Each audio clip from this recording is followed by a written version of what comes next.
For males, they should be 1 inch above the notch, and they should be canted towards the center seam. For females, they should be 5/8 of an inch above the notch and should also be canted towards the center seam. For the dress uniform, the undershirt also has a few components. The first component is the nameplate.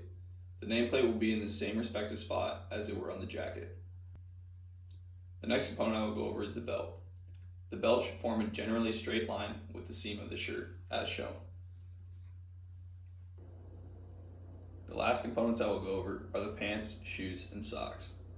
The pants should be creased towards the front and pulled up past the waistline. The socks should be plain black with no special pattern on them. The shoes should be tied tightly with the laces tucked into the shoes themselves.